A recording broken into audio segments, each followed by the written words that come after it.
Good morning. It is 8:30. We are at the Ramsey County Court at Law Courtroom located at 2718 Highway 35, Rockport, Texas, 78382.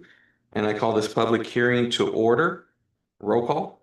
Commissioner Cheney. Here. Commissioner Castleline. Here. Commissioner Russo. Here. Commissioner Dupnick. Here. Judge Garza. Here. We've got a quorum.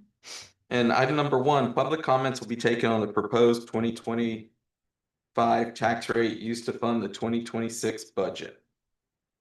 And we'll start the clock in. If anybody has any comments?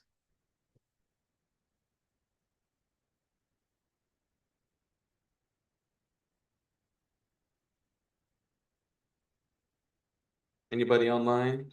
No, all right.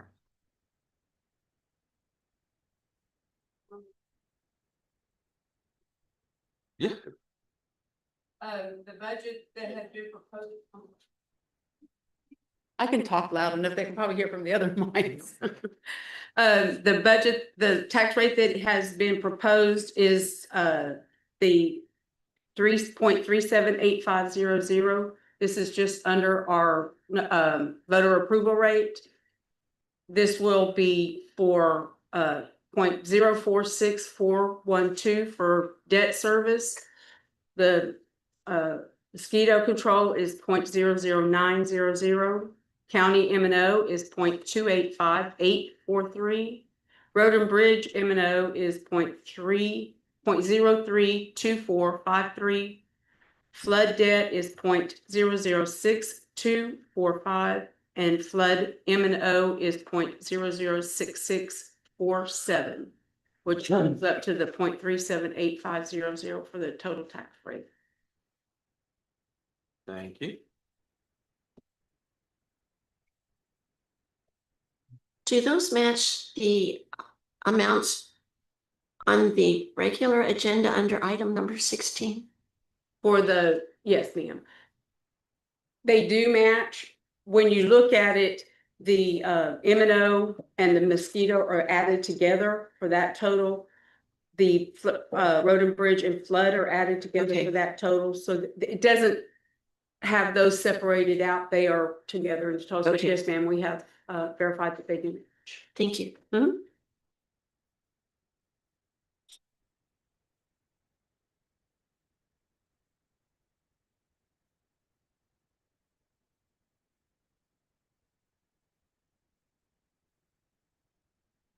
Smart. One other thing, oh, I'm so sorry. I was gonna say, one other thing is, this debt service rate does include the money that we do need for the 2025 tax note. It is included in the rate, so there will be no additional on top of that. Okay, thank you. Good morning, Judge and Commissioners. Anna Marshall, Tax Assessor Collector. Just wanted to do another friendly reminder that the tax bills will not be going out until the middle of November this year. Just a little 30 days or so. That's what they normally go out to. That way, the school district is going up for an election this year, and that way we don't have two different bills floating out there and people are getting confused. So we're just going to wait till after the election. So that way a correct bill goes out. Sweet, thank you. Thanks for doing that.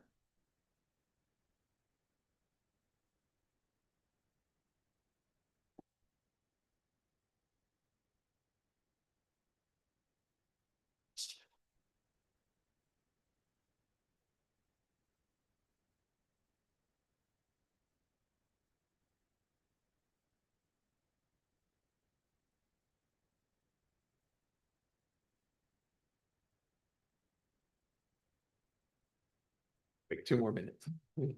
Well, yeah, I was gonna, well. Yeah, let's do number 2, announce date and time of the 2025 proposed tax rate will be adopted. The tax rate will be adopted this morning at the 9 o'clock meeting. So Thank you.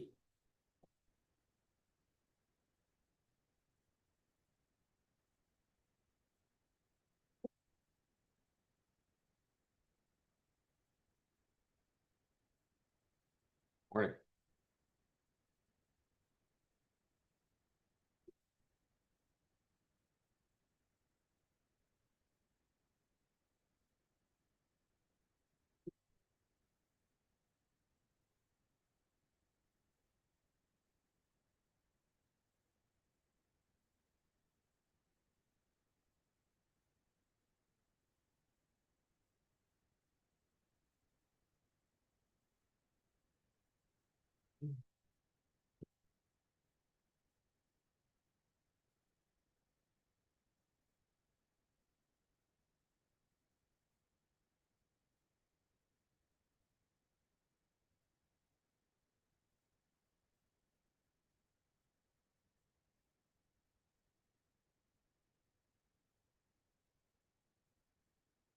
All right. Last chance, you got comments for the tax rate? Sir? No? All right. Motion to adjourn? Move to adjourn. Second. A motion and a second. Commissioner Cheney, Aye. Commissioner Castellane, Aye. Commissioner Russo, Aye. Commissioner Dupnick, Aye. Judge Garza. Aye. We are adjourned until 8:45.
It is 8:45. We are in the Aransas County Court at Law courtroom located at 2718 Highway 35 North, Rockport, Texas 78382.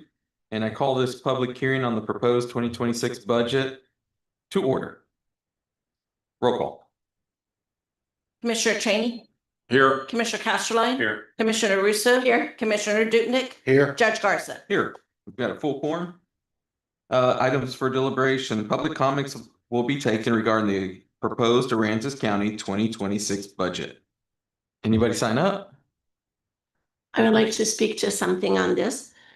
Under the hotel motel tax section, I've just found out that there was 70,000 allocated to the city for their new Convention and Visitors Bureau department. I am opposed to allocating hotel motel funds from the county to the city. The city collects a very large percentage of the hotel motel taxes in this community. And I know we are building the aquarium back. Don't know if we're going to get any insurance money to help us with that.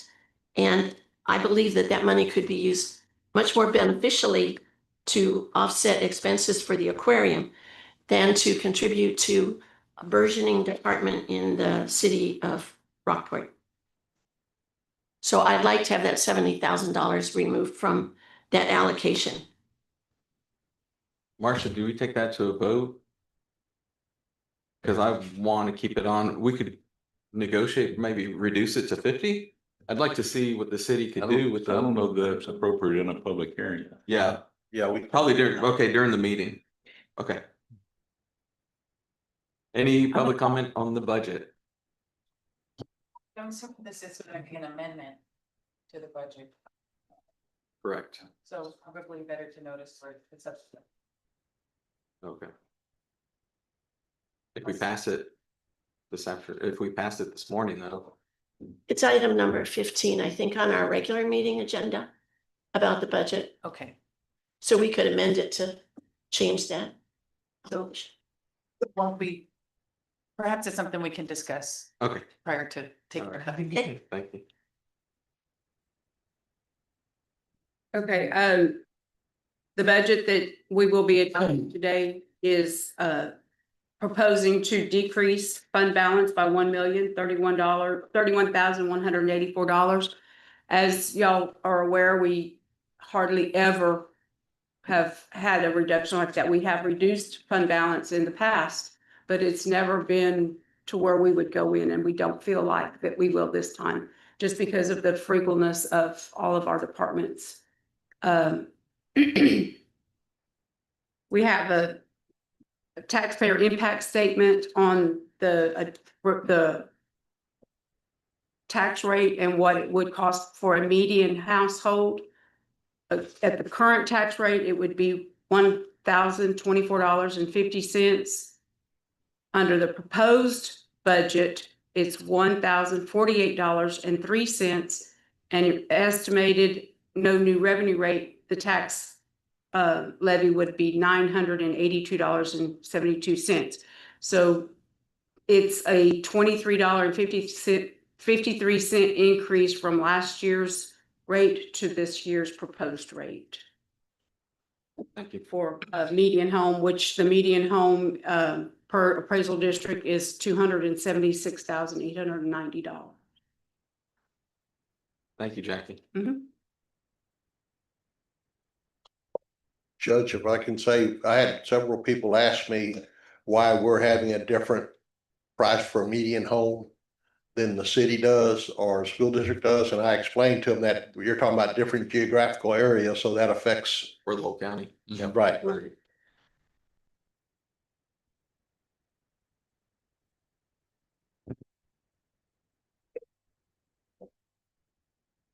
Just wait a few minutes in case anybody wants to say anything.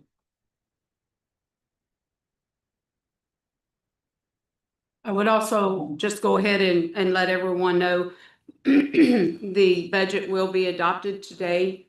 October. Wishful thinking there, September 22nd of 2025 at the 9 o'clock meeting. And that's item number 2.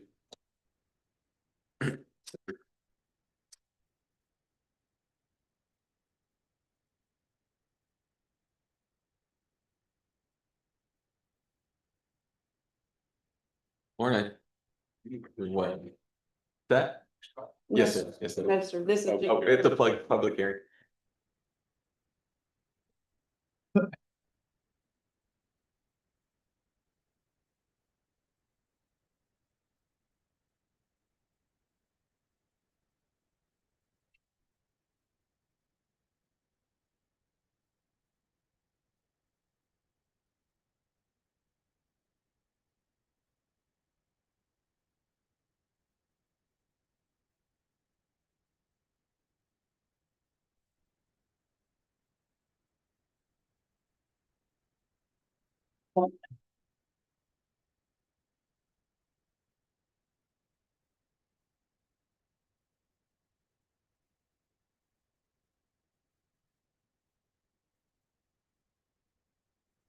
Morning.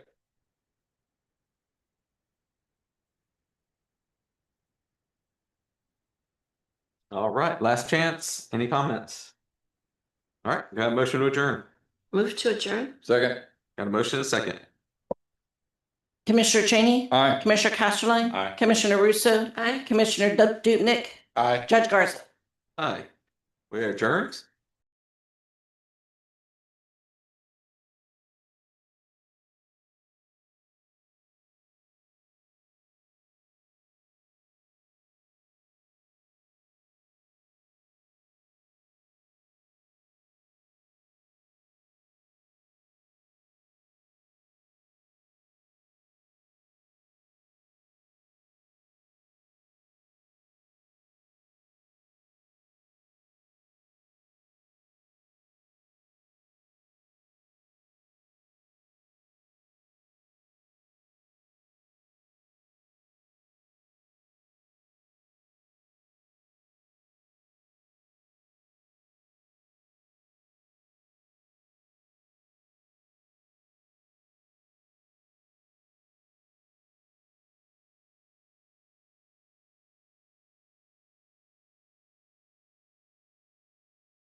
Good morning again. All right, good morning.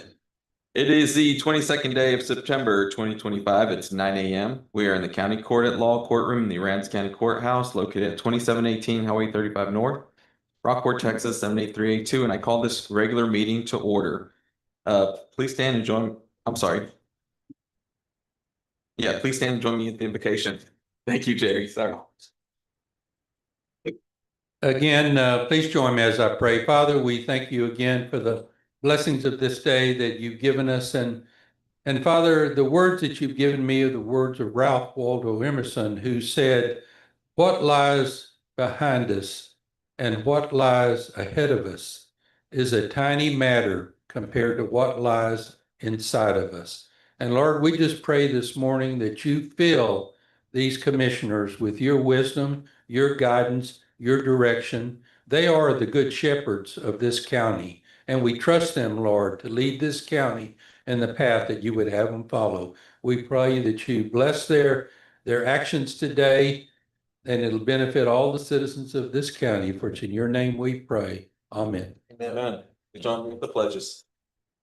Pledge allegiance to the flag of the United States of America and to the republic for which it stands, one nation, under God, indivisible, with liberty and justice for all.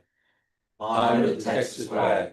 I pledge allegiance to thee, Texas, one state, under God, one and indivisible. Thank you. Roll call. Commissioner Cheney, Here. Commissioner Castelline. Here. Commissioner Russo. Here. Commissioner Dupnick. Here. Judge Garza. Here. Got a full court. At this time, we'll hear from citizens and be heard. We've got one signed up and you want to wait till the item. Okay. First up, we've got a presentation by Matt Oker and Ray Presley regarding the Aransas County Appraisal District. Gentlemen, come on up.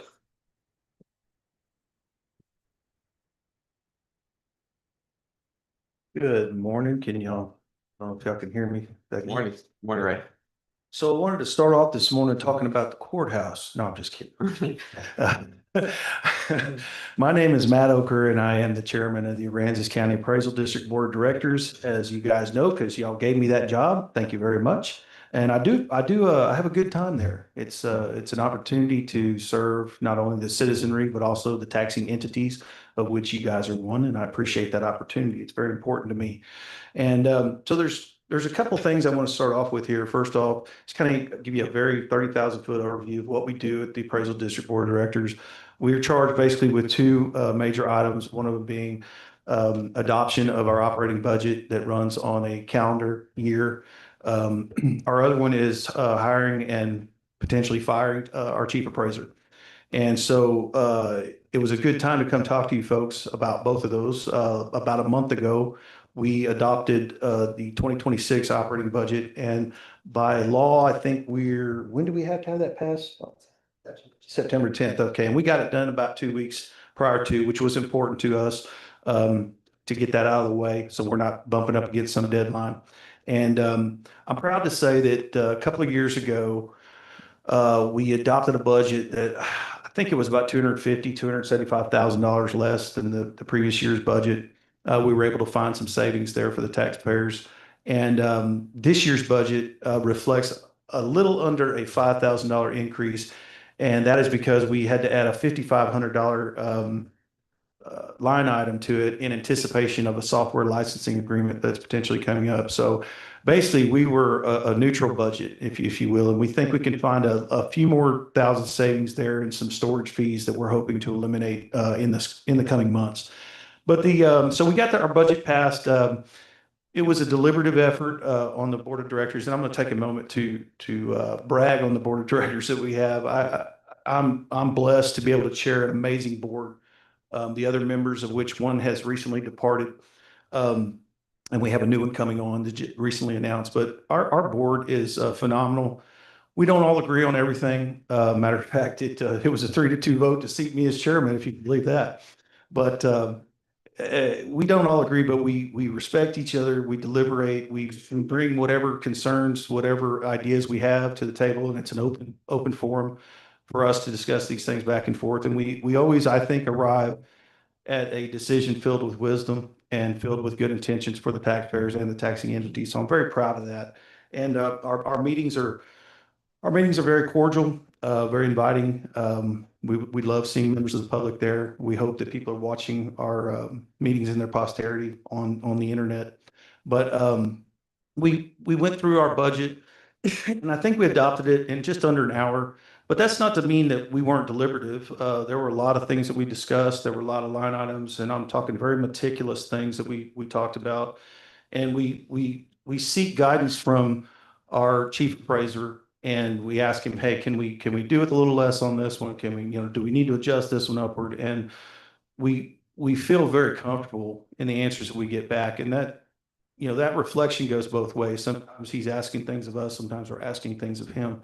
But we got that done. And I think I've said this twice now, and I'm gonna say it again. I think it's a testament to who we hired as our chief appraiser that our largest budget line item was personnel. And we never even discussed it because that's the level of trust that we've placed in the person we've hired to be our chief appraiser. So on to that, the second major thing that we do is we hire our chief appraiser. Our previous chief appraiser had served this community for roughly 10 years.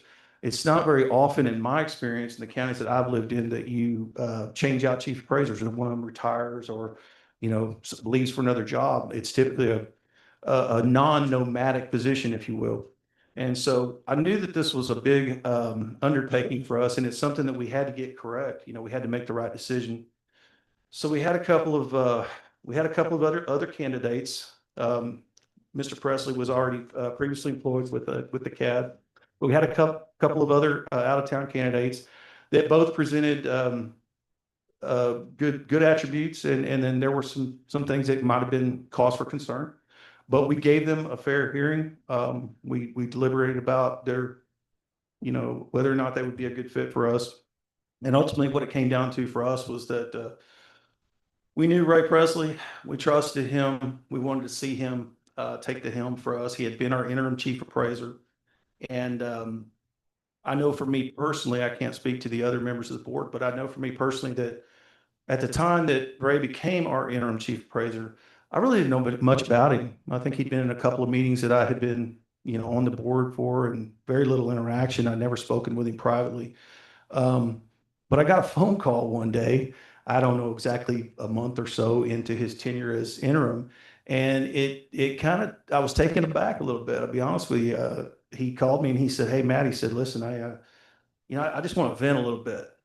And I said, okay. So I saw this as a good opportunity, first of all, to listen, to learn as much as I could about the person that we had entrusted on an interim basis. And then I took the opportunity to impart to him what my vision was for us moving forward as a CAD. And I have been fortunate that I own property in several counties throughout Texas. And I have been part of the protest process. Sometimes some CADs, it's very pleasant, and others it is not. And so where I wanted to be on that spectrum was on the other side of pleasant. And so I imparted that to Ray, and I said, hey, listen, you're going to run the shop, but we need to make sure it's a shop that reflects the values of our board and our community.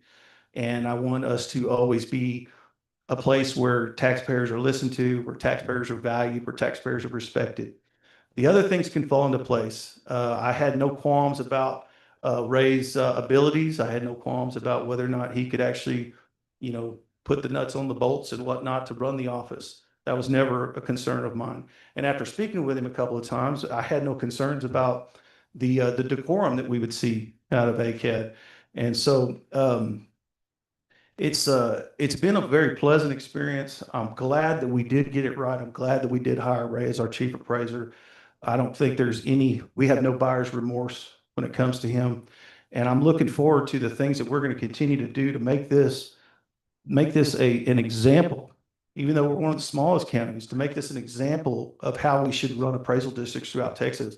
I think that when we get feedback from our community, you guys are going to be pleasantly surprised there can be disagreements, but we can do so amicably, and we can resolve those differences, and we can move forward, and we can make this an organization that we're all proud of. Because at the heart of everything, I am a taxpayer. I've always come at everything from the viewpoint of I am a taxpayer. And so that's where my heart lies. And I'm so glad that I get to present to you this morning our new chief appraiser for the Aransas County Appraisal District, Mr. Ray Preston. Morning, Ray. Morning, Ray. Good morning. I have notes. It's really hard to follow Matt. He's a good speaker. Yeah, he's a good speaker. There's always a lot that an appraisal district can say. So it's hard to not chase rabbits when we talk or when I talk. It's hard for me to not chase rabbits. One thing I would like to express to the county is that we work with you guys all the time. We just don't work with you guys all the time. So every week, potentially every day, we're talking to somebody in the county. Colin probably way too often for Colin's job, but we're always talking to the Road and Bridge Department or to somebody over here. So the relationship between the appraisal district and the Aransas County governance is actually very strong. The same would go for other entities. We just don't always talk to the people who control budgets as much as we talk to the people who are working underneath that control. I agree with Matt. I think that when a board, I'm going to move on here first. When a board is as professional and as diligent as the current board of directors that we have, then the chief appraiser's job becomes a lot easier, because I can vent to somebody. Instead of venting down, I can vent up, and they are paying attention. They did pass a good budget. It was refreshing. The questions that they asked at that budget meeting really confirmed to me that there's understanding of the way that relationship works between a governing board and the working aspect of an office.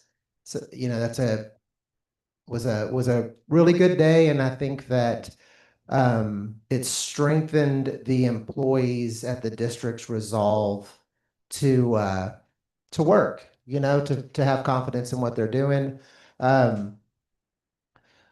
One thing that we worked on this year, and speaking about the employees, is we wanted to be early. That was a goal that we had.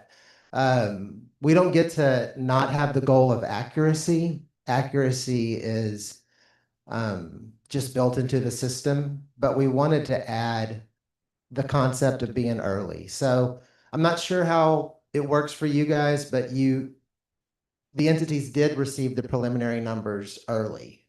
The certified numbers were early. They were early even with the state requiring 2 sets of books. We had to present books that reflected the proposed change to homestead exemption, as well as books that reflected the current homestead exemption for the ISD. So we were able to do that early. So certifieds go out early, prelims go out early. Notices went out 2 weeks earlier than they had, and as far as I know, ever, at least since I've been there. Budget was passed 2 weeks early. We like to say we do that for the entities, but the truth is it's really for y'all and us. This is a high volume county. So this county never stops. This county there's not an off season. In the past, we had been way behind on deeds, maybe 4 months behind on deeds. So we worked to where we're 1 month behind on deeds, which is about the best you can be. We were 3 months behind on exemptions. We're now current on exemptions, where we're processing them as they come in, sending letters for both denials and approvals. All of that that's just the people in the office doing a great job. And that's our goal. Our goal is to be early so that we can deal with the things that cause us to not be early, because it's going to happen. It's going to happen. Our plan is going to get shattered. Something's going to come up. That's a different story. We could talk about that at a different time. But When you say a high volume county, what does that mean? Does that mean a lot of house sales? Or what does that mean? It does. It does, Ms. Russo. Thank you for asking, because I say that a lot, but it's high volume. I feel like all of the entities feel this, like the navigation district would say there's a lot of people that come to the beach. There's just a high volume, high traffic. It is second home sales. But it's also, we have a lot of move-ins from senior citizens for retirement. So it's not just people coming here to, catch trout.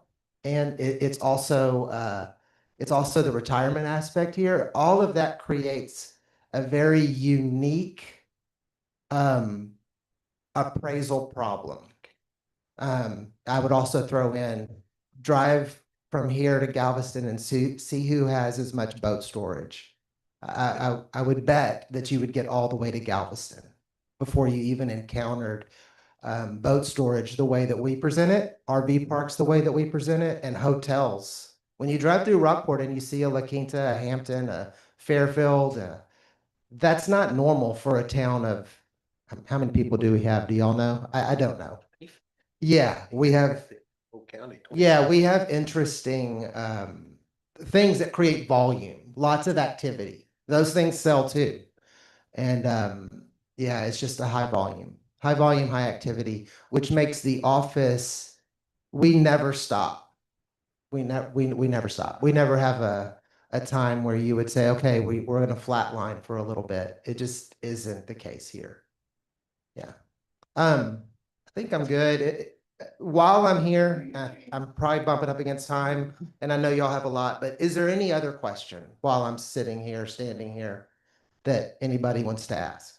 One of the questions I get all the time is, why is my house appraised different than the person across the street? Yeah. Same square footage and everything. I would like to see the appraisal district, if it's convenient or if it's makes sense, to at least have a workshop or something on multimedia or something that can explain some of those things. Mm-hmm. Because, my house was built this time and their house was built that time. They've got this and one homeowner thinks the other homeowner's got exactly the same thing, and they really don't. I understand that. But could you express publicly? Yeah, that's an easy. We need to do that often. There's some things about what you're speaking to that are answered, I think, this way. Any appraisal that you get from the appraisal district, or let's say a fee appraiser, if you go down and hire someone to appraise your house for the purpose of loan, for the purpose of insurance, those people can appraise your house. They can't necessarily give you an equity appraisal, which is a made-up term by the Texas legislature. The legislature said there has to be equity. Appraisal systems don't have equity. Appraisal systems tell you how much something's worth regardless of equity. So appraisal districts have to build databases that control comparisons for equitable appraisals. What's my house compared to my neighbor? Equity gets to be a little bit easy in a uniform area, and we lack a uniform area. My neighborhood has 1,100 square foot homes, 800 square foot homes, and 2,700 square foot homes. So equity is going to be difficult. We have homes built in the 60s, 70s, 80s, 90s, and up maybe 2015. That's exactly what I'm talking about, is the public doesn't understand that. Yeah. No, I get it. It poses a challenge. The fix for it it's just a challenge. Yeah. Anything else? All right. Thank you, Okay. Gray. Yep. Appreciate you. Thank Appreciate you, it, Matt. Thanks for coming.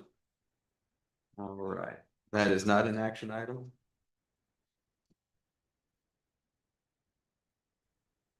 All right. Do I have a motion to accept the consent agenda? I move to approve the consent agenda. I'll second that. Got a motion and a second. Commissioner Cheney, Aye. Commissioner Castelline, Aye. Commissioner Russo, Aye. Commissioner Dupnick, I, Judge Garza. Aye, motion passes. Consent agenda is accepted. Item number 6. I move to approve adopting resolution R-35-2025, which adds one new member to the Aransas County Appraisal District Board of Directors to represent the city of Rockport. The new number of voting members on the ACAD BOD will total 6, plus the Aransas County Tax Assessor Collector, which is a non-voting position. Second. We've got a motion and we've got a second. And I'll mention something about this, and then if anybody has questions, that's fine. When this was presented to us a couple of meetings ago, we voted it down, and my sense was that from comments that were made is that the county did not want to give up a seat on the appraisal district board, which is fine. I agree with that too. So taking the resolution that had formerly been considered, I just put in that we would add a 6th seat, which we could, and that seat would be for the city of Rockport. Unfortunately, in the resolution, the highlighted seat number 6 is pretty dark, but it says seat 6, city of Rockport. I know that one of the arguments that I've heard beforehand is that, oh, well, it could be a tie vote. Well, it could be a tie vote, but let's face it, are the things that divisive that the appraisal district considers that it would be likely that they would have a lot of tie votes? And I mean, that's, I guess, something for everybody to think about. I did talk to the city manager last week. She was supportive of this concept, but she wanted to give me history and talk about the process of where it all generated. And along with that, she gave me copies of resolutions that were adopted by the city of Rockport, city of the town of Fulton, the school district, and county back in 1989.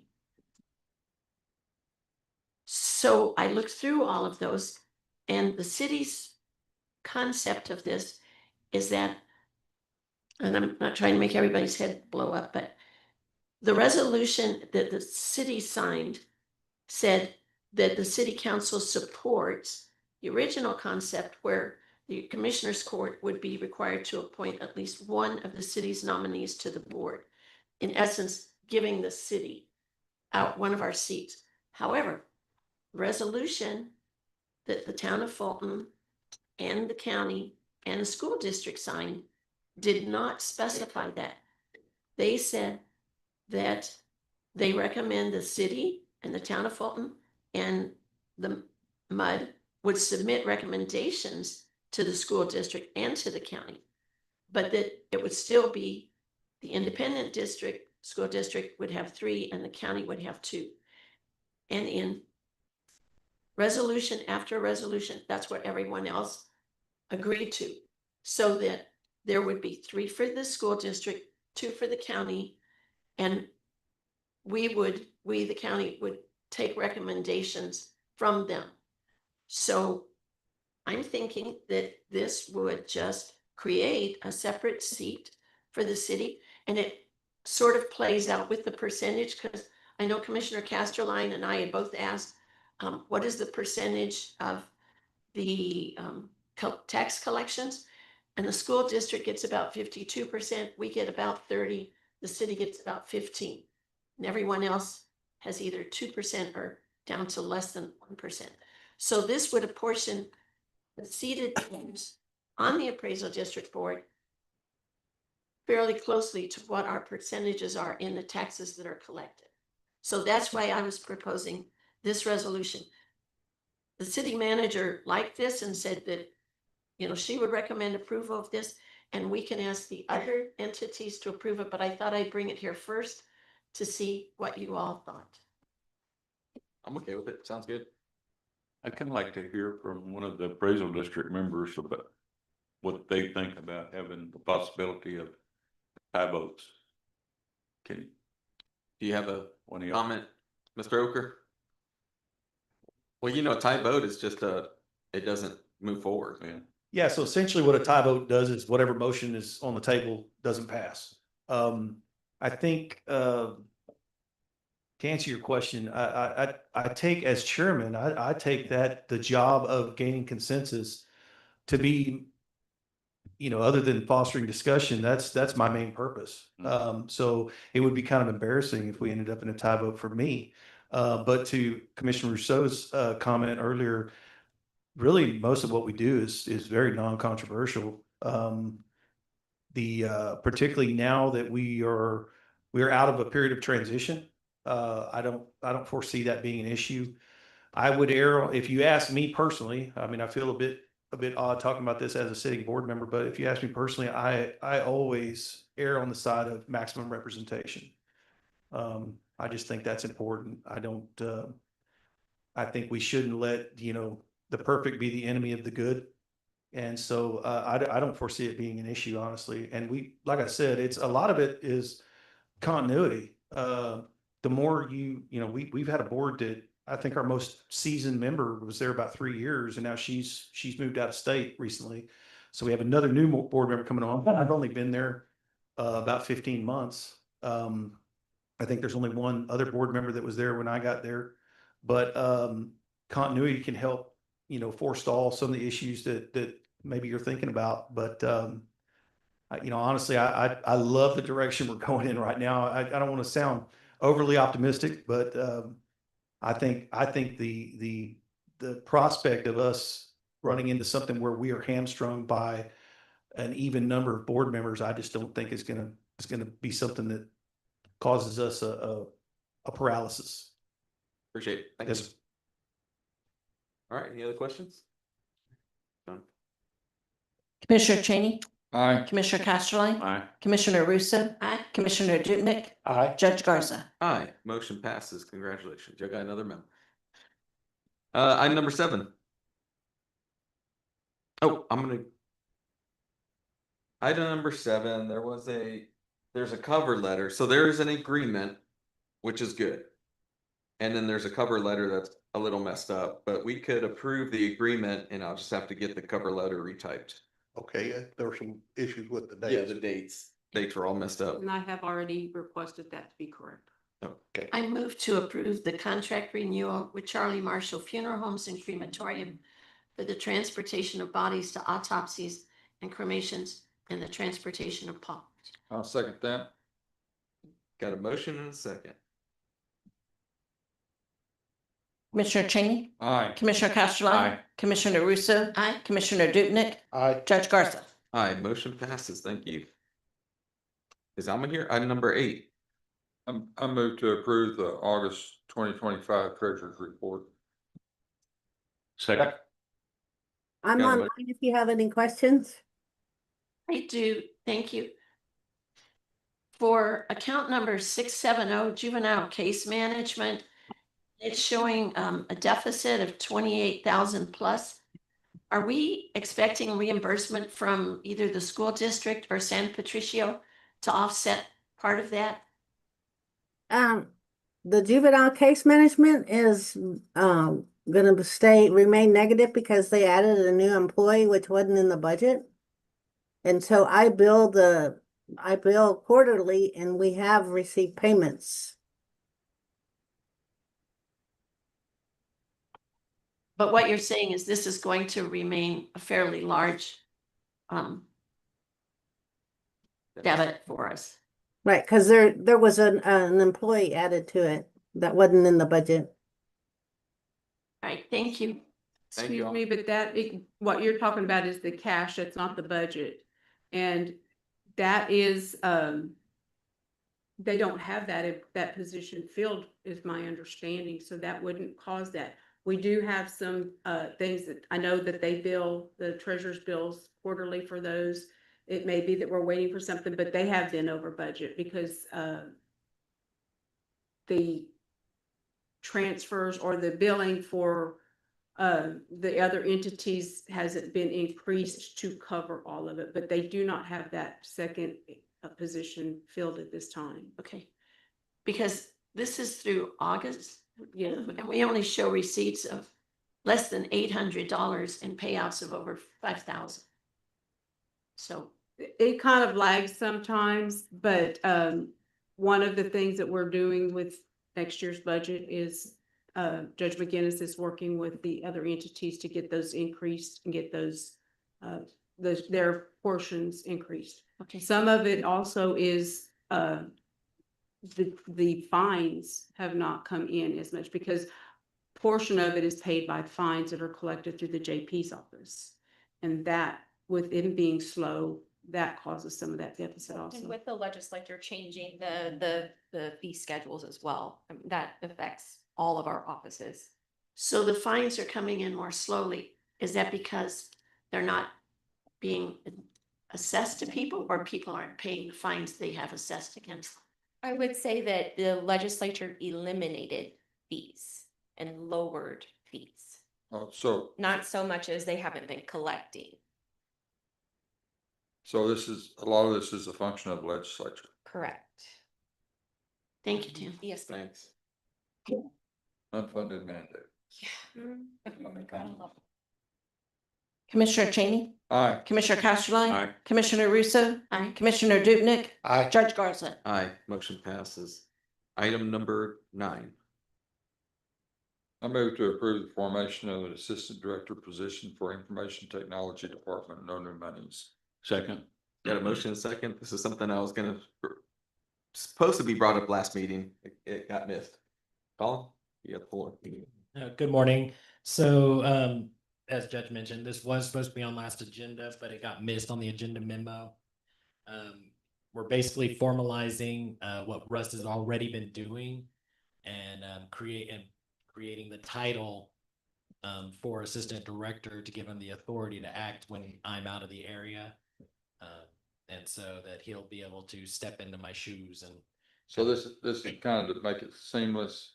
So we're not dependent on just one person to be able to make a decision necessary for the board to see. correct. See. Okay. So the job description attached is for a senior IT tech. There should have also been a job description for the assistant IT. Did it not make it into the memo for this go round? It did not. And I am opposed to this. In most of our departments, like the clerk departments and that, they have chief clerk, and then at times they've added a senior clerk, senior chief clerk. I know at Road and Bridge, they've added senior mechanics.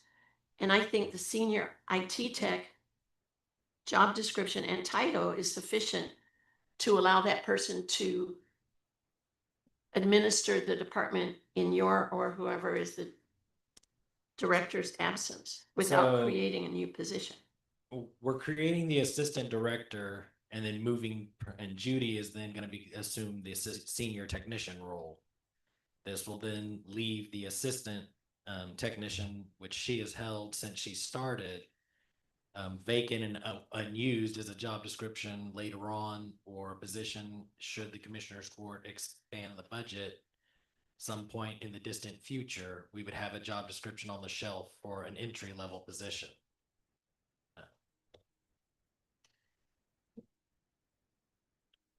I'm okay with it. I support it, but we need that job description. I have a copy of it here, but it was in the memo, so I don't know. I don't know why we Should should we have a table it? paper shuffle. Yeah, so we're gonna go and table it. And Okay. We'll get it right next time. Thanks. Move to table. Second. Got a motion on the floor to table and a second.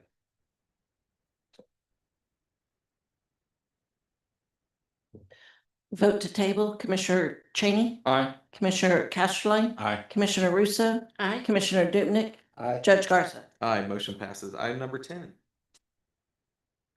Move to approve authorizing the county judge to sign the HEB pharmacy agreement to administer immunization at annual Aransas County Employee Health Fair. I'll second that. We got a motion and a second. Ms. Upton, good morning. Good morning.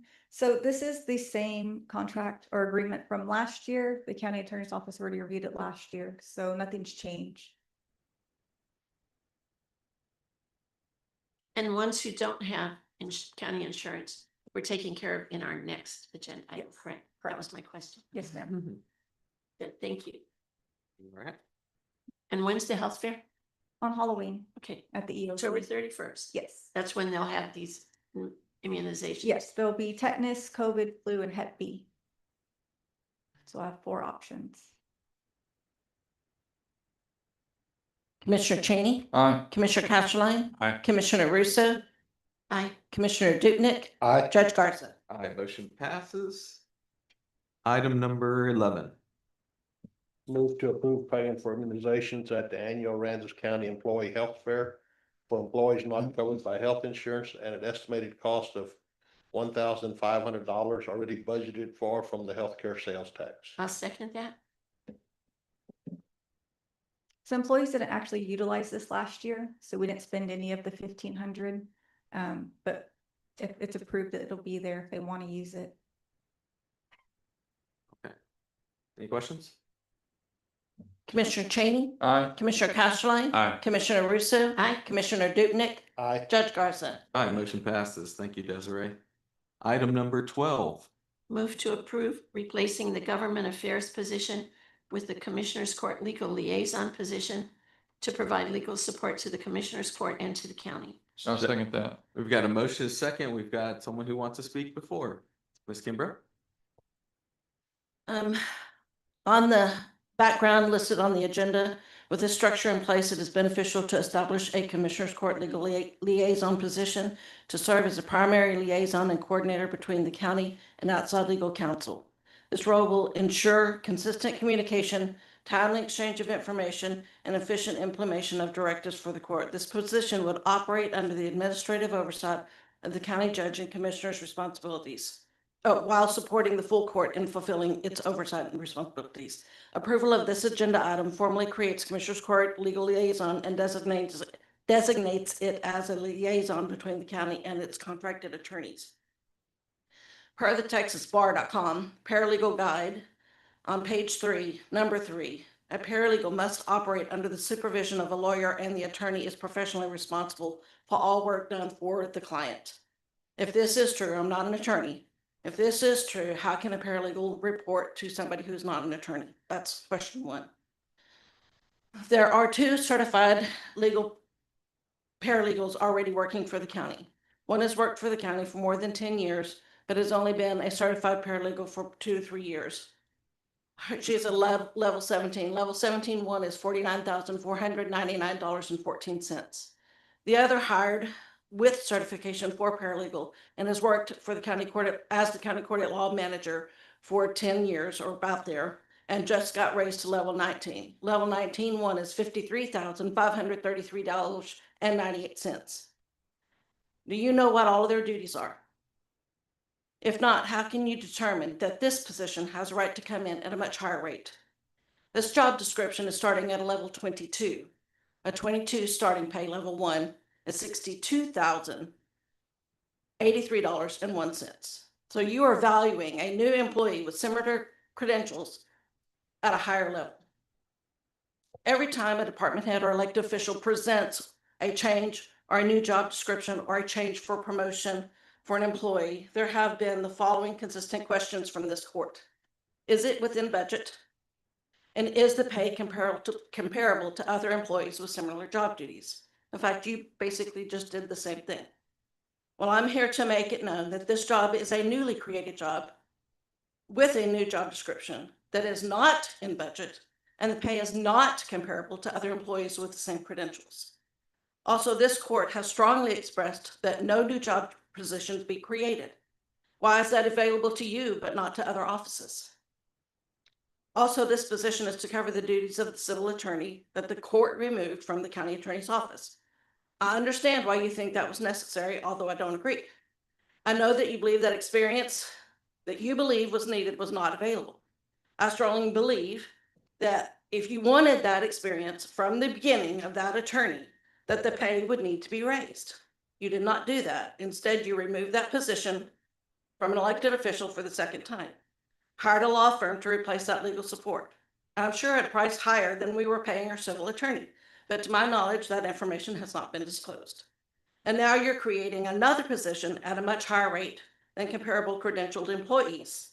This is a non-supervisory position, does not wait on the public, and is to be a go-between between the county and the attorney. I know this position is needed because I have struggled to get a contract read and approved, reviewed. I did ask multiple times for how to get that document to the attorney. And it wasn't until that document was provided to the court in court that then Marcia gave me her contact information. That was the first time I had had it. I've asked multiple times for this process to be given to all elected officials and all department heads. Our work doesn't stop. We have things that come in that need to be reviewed by an attorney. But that process still hasn't been laid out. To my knowledge, I'm probably the only elected official that has Marcia's contact Your Honor. information. Judge, is she limited to her public speaking time, just like anybody else? It's still going? Oh, okay, time's running. I asked multiple times, okay, sorry. I urge each of you to seriously consider consequences of your decision each and every time you make them.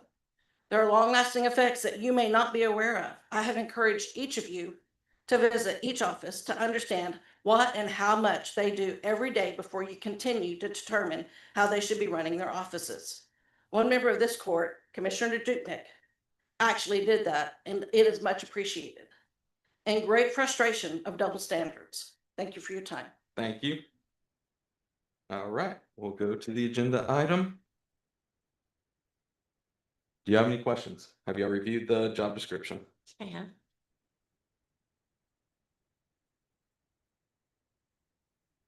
Questions, comments? I think I'll hold my comments for now. All right. Roll call. Commissioner Cheney? Nay. Commissioner Casterline? Aye. Commissioner Russo? Aye.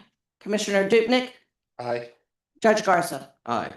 Motion passes.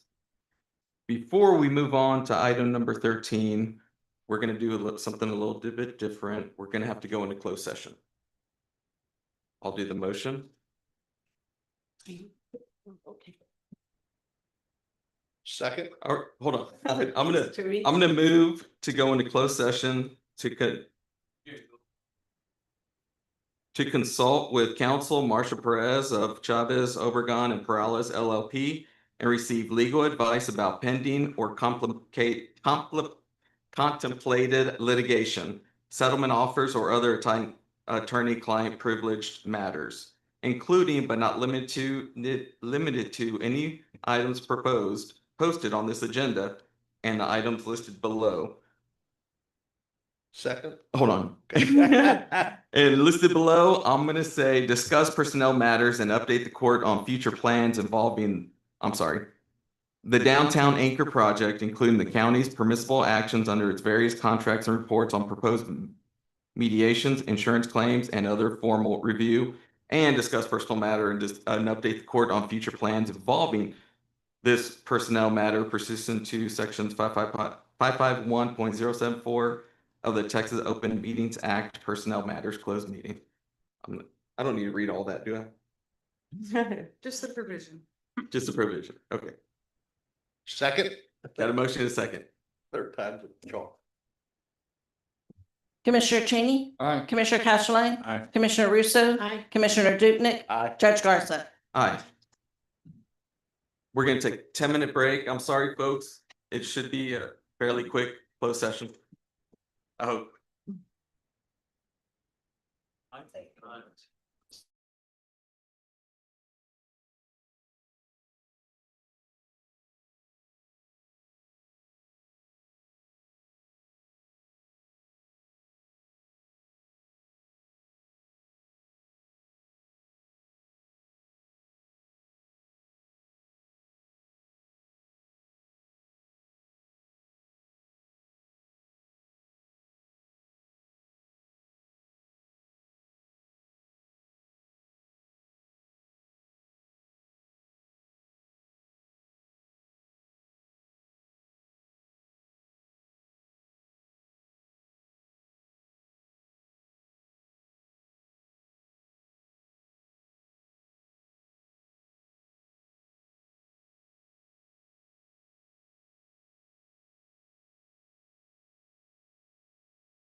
Thank y'all for staying, by the way.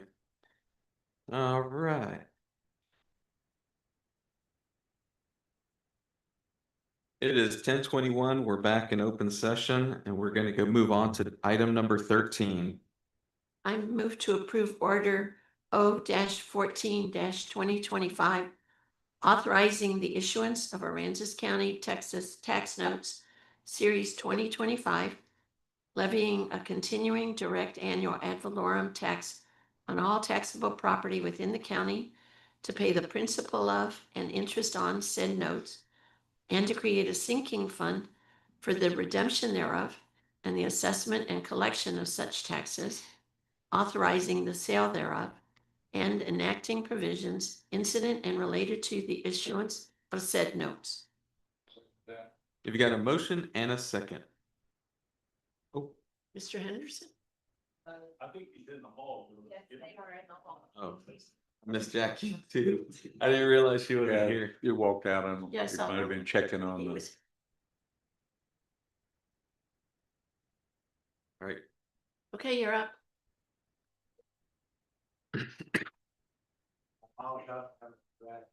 For the record. Push the button.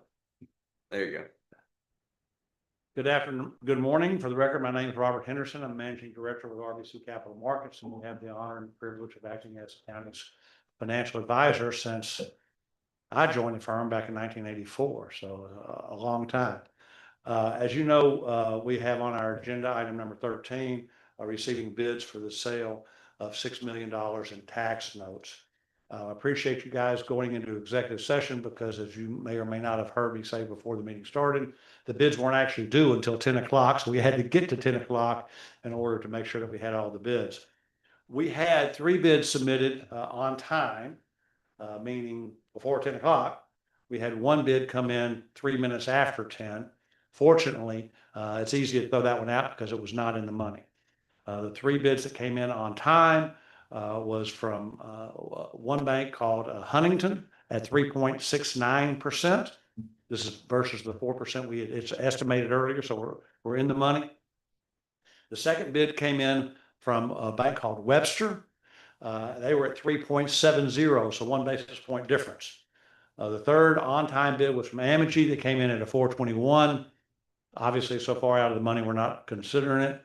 And then the last bid that came in was from Capital Bank, but they came in 3 minutes late and they were at a 4.05%. So they're out of the money. You just say, okay, sorry you were late, but you aren't going to win the bid anyway. Aside from the interest rates stated on these bids, there are other considerations. Number one, what kind of fees and expenses are they going to charge us to process the transaction? Basically legal fees. And those numbers are comparable. One is at $3,000, the other one's at $3,500. There's an ongoing fee that most banks charge, which is, in the case of the winning bid, $500 per year by the Huntington Bank. The 370 bid had 0 fees, right? Just now, keep in mind, we're selling $6 million worth of debt, so that 1 basis point difference is $600 a year. So it's either $600 a year in higher interest or $500 a year in interest. It's not quite that simple because those lines cross. Mathematically, is basically a wash. The thing that Dusty and I and Mr. Cochran were most concerned about was the call features. The county's ability to sell pay off the bonds early with or without additional restrictions, meaning a prepay penalty and so forth. The long and the short of it is that we are prepared to recommend, despite the difference in the paying agent registrar's fees, based on the call provisions of the 3.69% bid, which allows the county to pay those bonds off early. If you choose to, there is a premium of 1.02% premium. But the Huntington Bank bid, the Webster Bank bid at 370 would not allow you to pay the bonds off early at all until 2029. So after we've run all the numbers and value the fees and expenses and the call provisions, it would be our recommendation that the county accept the bid of Huntington Bank at 3.69%. happy to answer any questions. Do we need to amend the agenda to include the name of that bank? Yes, ma'am. And I believe I provided some agenda. Oh, I'm so sorry. That's okay. I'm so sorry. Gregory Miller, Bickerstaff, Heath, Delgado, Acosta, and Austin, y'all's bond counsel. And it is best if in the motion, you recognize the winning bidder. And I believe I provided some agenda language, earlier. If not, Do you have it, Jackie? Yes. or not some agenda language, I'm sorry, some motion language. And if not, it can be as simple as move to award the bid to, and then the bank named by Mr. Henderson, according to the terms presented by Mr. Henderson and as stated in the order. Term sheet provided by. Yep. And that'll be sufficient. Okay. Then I amend my original motion and amend it that it would include awarding contract to Huntington Bank according to the recommendation and the terms that we've received from Robert Henderson, RBC Capital Markets. BC Capital Markets. I'll second that motion. We've got a motion and a second. All right, gentlemen. If I would, I'd like to, if I judge, just to make a forward looking comment. Later in your agenda, you're going to be adopting your tax rate. Those tax rates, as it pertains to the interest sinking fund, was based on an estimate of first year's debt service payments of $804,000. That's the number the tax rate was calculated on. We had the ability in the bid to move some maturities around, so we are moving the maturities around in order to mimic that $804,000 first year payment, so that your tax rate collections that you consider in your next agenda item will be correct based on the structure of this day. Yeah. I've got one question. We need to amend it. Motion. She did say in accordance with the terms, but if you'd like to. Yeah, Make it- but I was reading it from the citizen. I'm just asking if it's good to put that in there. I think it's good for the public to know that the winning bid is 3.69%. Yeah. Okay. Commissioner Cheney? Aye. Commissioner Castleline? Aye. Commissioner Russo? Aye. Commissioner Dupnick? Aye. Judge Garza? Aye, motion passes. Thank you. Item number 14. Move to approve 2026 salaries, expenses, and allowances for elected officials. I'll second that. Got a motion and a second. Any questions or comments? All right. Cheney? Aye. Commissioner Castleline? Aye. Commissioner Russo? Aye. Commissioner Dupnick? Aye. Judge Garza? Aye, motion passes. Item number 15.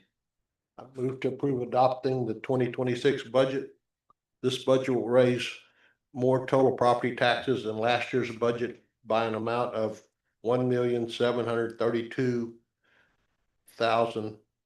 $1,732,330, which is a 9.15% increase in last year's budget. The property tax revenue to be raised from this new property added to the tax roll this year is $533,604. I'll second that. Got a motion and a second. So is this the point where if you wanted to bring up the hot funds to the Yeah. city, that you would amend that budget to include what we might want it to be? Well, Is this where we can make changes to the budget? Yes, or you can, or we can do it in a subsequent meeting if you want to do it later on. I mean, it's up to. You can do it during this meeting or at a subsequent, I would just just prior to adoption. recommend that the budget, all of the amounts could stay the same, but the amount that had been allocated, 70,000 to the city's CVB, Convention and Visitors Bureau Department, be rescinded and be added instead to the construction of the aquarium at Rockport Harbor. I don't think we really need to add it to the construction price because we have previously set really the whole surplus as money that Okay. we would use for, that would automatically be in this. Okay. We didn't fund them, it would be in the surplus. So the only change is that we're not gonna agree to the hotel motel tax increase. I would just propose that we not allocate the 70,000 that's in the hotel motel allocations Is it to the seven- CBB. Is it 75,000? Just so that it's. I didn't bring any, Oh, okay. that I don't have it off. Oh, right off the I didn't make head, it but any- whatever it is. I will make the amendment then, sorry, Misty, that the only change in the budget would be to remove the allocation that was given to the CVB Convention Visitors Bureau line item. Yeah, I'll second that. And like you said, this is for hotel motel fund, so it does not affect the general fund Right. in the least. It's just money going. So do we vote on that now? Cause I don't want it to be part of the whole budget. Then you can, I would separate the motion. It gets confusing when you start with the item as read. Right. Um, Can we do it on the same agenda item though? Just make it, yes, almost a sub motion. So we will vote on this and then vote on her amendment. let, Well, no. we vote on the amendment first and then vote on the final. I don't have a second for the amendment. I'll second it. Check. So the motion is to take the money away from the CBB. Right. Commissioner Cheney, Aye. Commissioner Casterline, Aye. Commissioner Russo, Aye. Commissioner Dubnik, Aye. Judge Garza. Nay, motion passes 4-1. Okay, now the motion on the floor is to adopt the budget. Any other questions with the budget? All right, And that's a budget as amended by the prior motion, correct? budget as amended, yes. Okay. I'll second that. Do we need to have a first instead Yeah. of just Judge or Commissioner Duknick's? I will amend my motion to approve the budget and to not include the money that was allotted for the CVB. Is that sufficient? Sure, in accordance with the previous motion made by, In accordance with the previous comments made by Commissioner Russo. No, we're not voting on comments. We made a motion for that. Amendment. So it's, Sorry. yeah, so it's not a comment. Sorry, thank you, Jack. Can I have a second? I'll second that. Thank you. Commissioner Cheney, Aye. Commissioner Casterline, Aye. Commissioner Russo, Aye. Commissioner Dubnik, Aye. Judge Garza. Aye, motion passes. All right, congratulations. Item number 16. I move to approve adoption of resolution R-34 2025. A resolution for the 2025 tax roll levy and rate.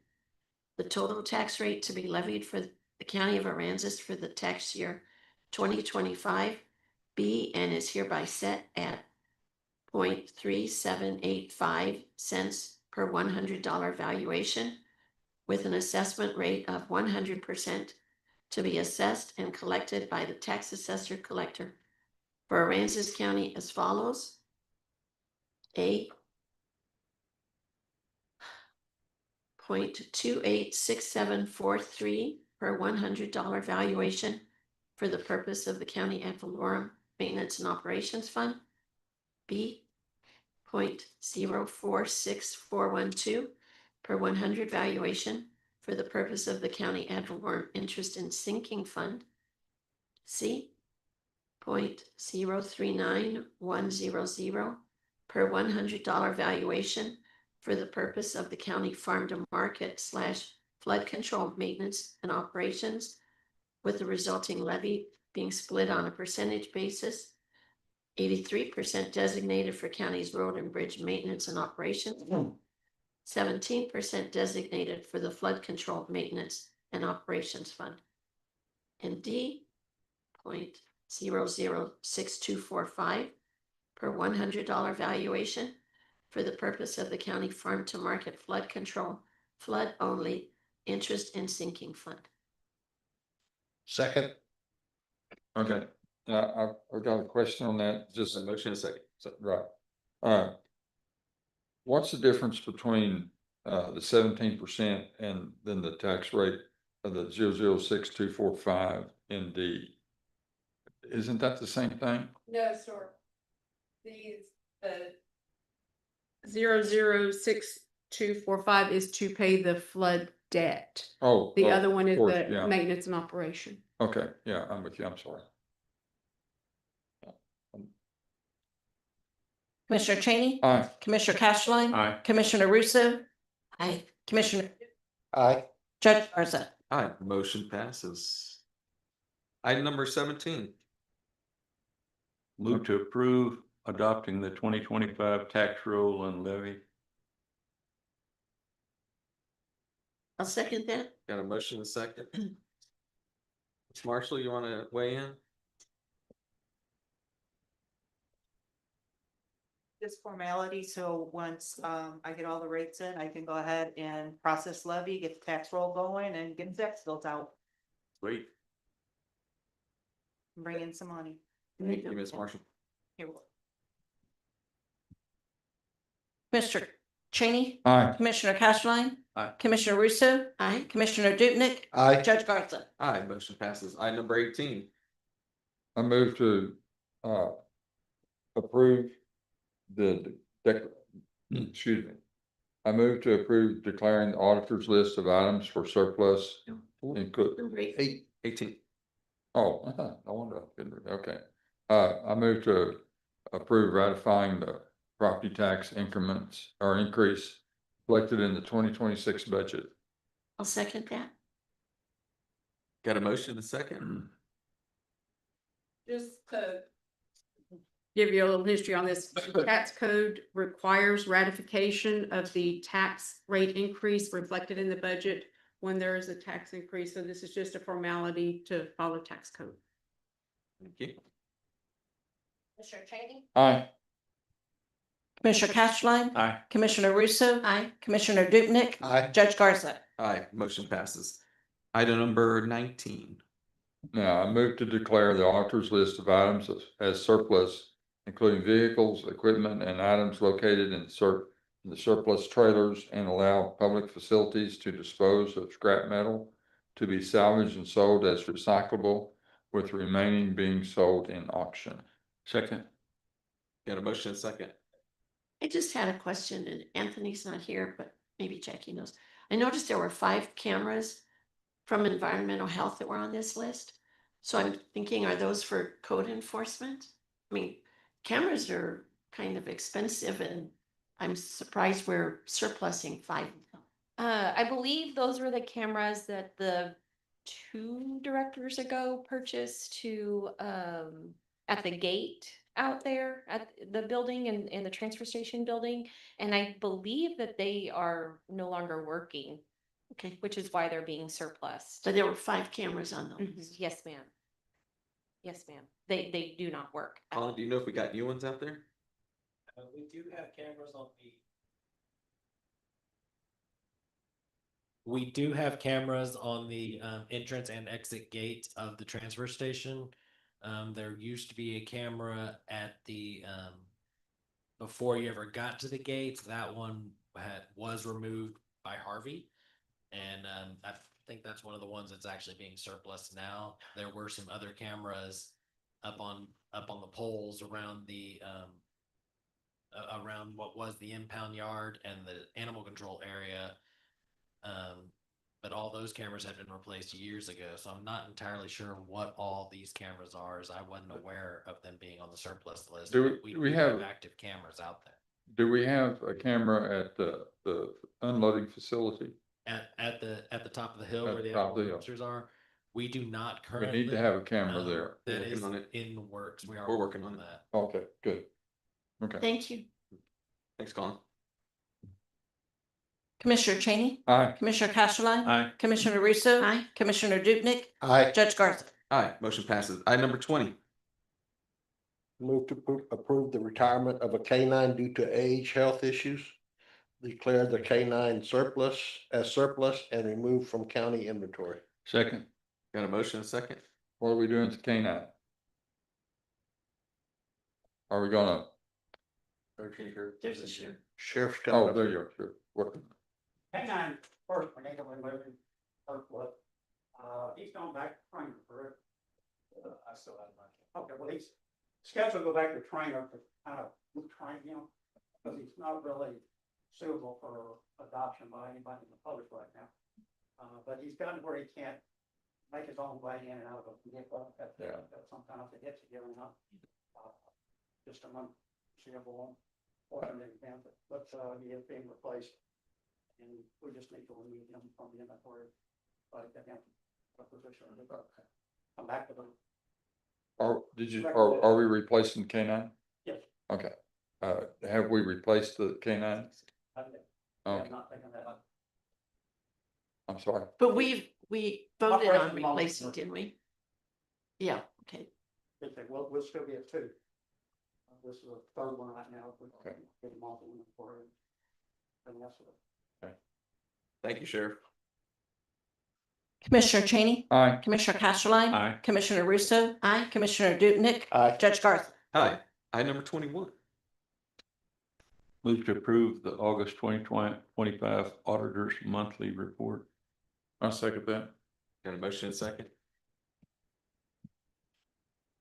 Yes, I'd be happy to answer any questions that you have. I am happy to report that all of the streets and drainage projects are finished. As soon as we can get the community center finished, that project will be totally complete. That grant will be totally complete.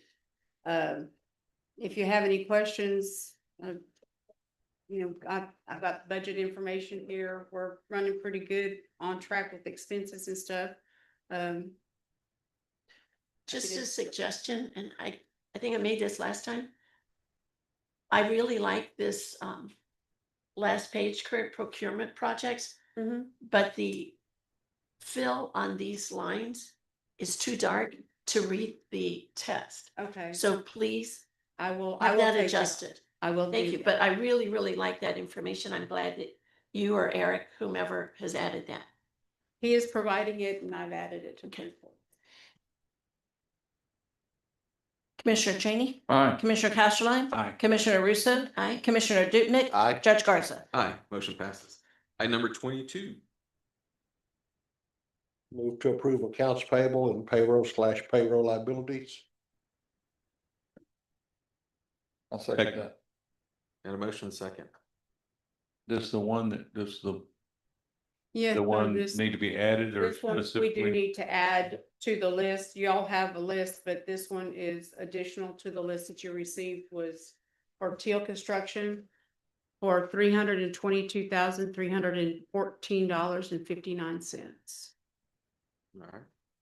So does he amend the motion to? Do we need to amend the motion or? I think so, because it wasn't on the original list. I would. Would amend my motion to include the amount that we owe to Teal, which is $322,000 and $314.59. $314.59. Yes, sir. Now, Second. and do we need to reference the invoice number rather than saying we're gonna pay them what we owe them? Because paying what we owe them is a little broad. He gave the number. Did you give the number? Yes, sir. Oh, I did not hear it. I'm sorry. I have a question though, because in the accounts payable, aren't we making a payment to the firm that's doing our audit? We're making it's a milestone payment to Okay. them. It is not the final payment. All right, It's not that's the final good. payment. Thank you. I didn't want to pay until we saw the audit. But I did want to point out some of the checks that were issued. We have on 270 Waterway Restoration, we had an investment where we moved funds to investments of $2 million. Hotel Motel, we also moved money $500,000 into investments. One of our INS funds, LTR 2022, we moved $550 into investments. Mosquito, we moved $150,000 into investments, and Indigent Health, we moved $1 million, as well as healthcare sales tax $100,000. So it's a total of $3,750,000 that we've moved into investments. We have under 430 our capital projects, Operation Lone Star, we had a total of $2,612.20 expensed. And under ARPA and our LATCF funds, we have, we paid $50,000. It's half of what we still owe on the courthouse furniture so that they could get that ordered. Co-file for our district clerk's preservation was $19,727.37. And then we paid Broadus under the downtown anchor for May through August invoices, $15,325.61. Is that in addition to the 53,500 they asked for last time? I think this is part of that. They were waiting to invoice us until that was approved. So this is part of that. So that's a confirmation that that's part of that 53,500. Yes, ma'am. Thank you. Mm-hmm. Commissioner Cheney. Aye. Commissioner Casterline. Aye. Commissioner Russo. Aye. Commissioner Dupnick. Aye. Judge Garza. Aye, motion passes. At this time, we hear from reports from commissioners, elected officials, and department heads. No action will be taken. I would like to speak to the co-file contract for our preservation mode remediation and indexing.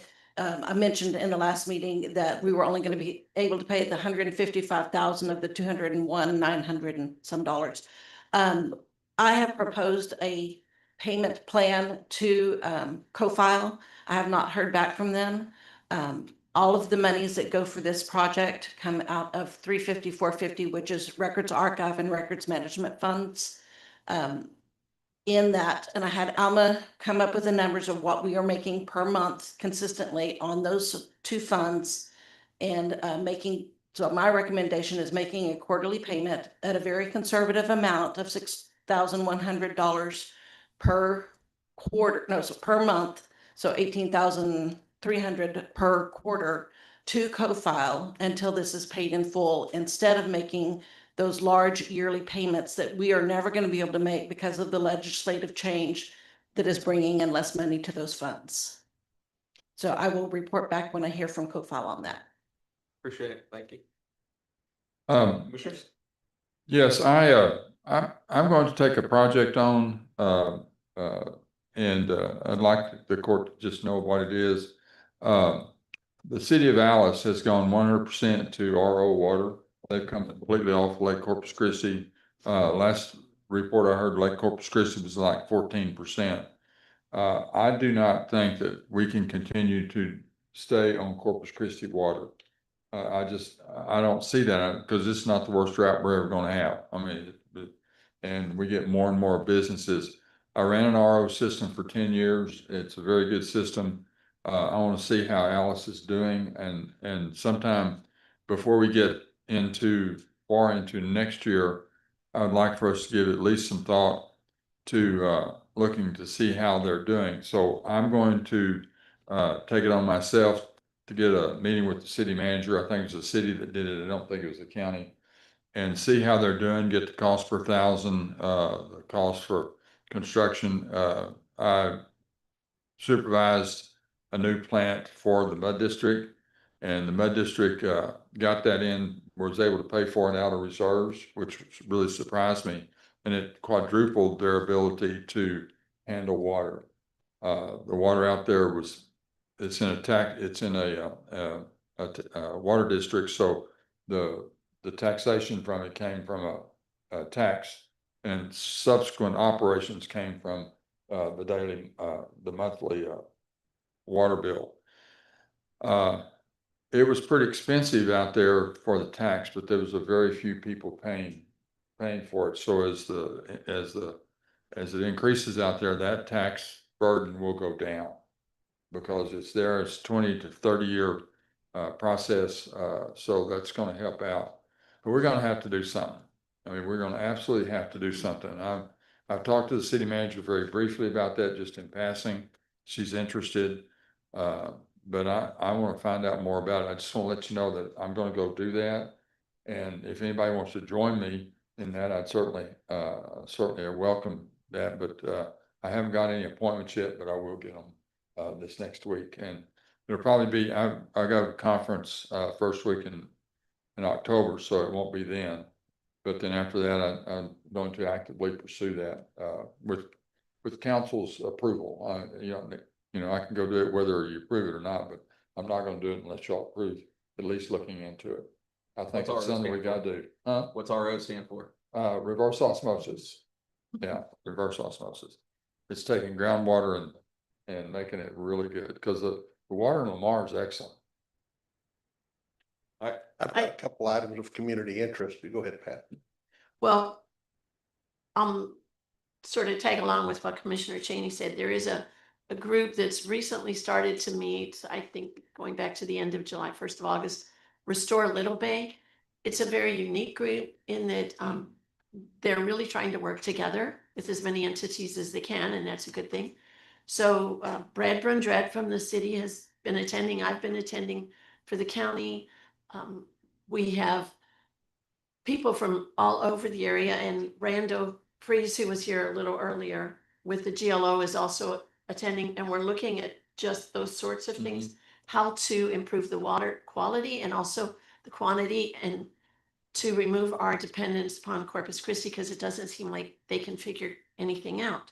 So GLO has said they are very interested in working with us, especially because we're trying to do something coordinated instead of just me first and everybody else later. And so that is progressing. And they brought a proposed resolution, the group brought a proposed resolution to the Stormwater Management Technical Committee, and they'll be bringing the formal resolution to the next meeting in October. And once that group approves it, if they do, then it'll come to the court, the city, Fulton, and we can go forward from there. And then I'll let Daryl talk, and I have one other thing I want to say. Yes, ma'am. Right now, it's actually changed from a resolution to more of a memorandum of understanding. And I know currently Rockport is reviewing it for its legal background, as well as I've provided to Marcia as well. Oh, good. Thank you. And so we thought we'd go through that approach first and then bring it to the Stormwater Technical Committee instead of getting it out too far and then it going back to everybody's legals and changing it and so forth. But okay. Thank you, Daryl. Thank you. Whichever way works more expediently and more successfully is great. And the other thing is, this was Hummingbird weekend that we just finished. You probably know that from all the extra people that were in town. But I worked out at the Linda Castro site greeting the Hummer bus tour on Saturday, and it was very exciting. I will give tremendous compliment to Renee and her group. That site is fantastic, and they did a terrific job at getting the sites up and running for this. And just talking to the folks who came off the bus, and then other people who just showed up and wanted to talk. Dallas, San Antonio, Houston, Flower Mound, I think maybe Austin also. And I was just there for a little while. I like to talk to people, and they'd come up, and we were giving out pathways information.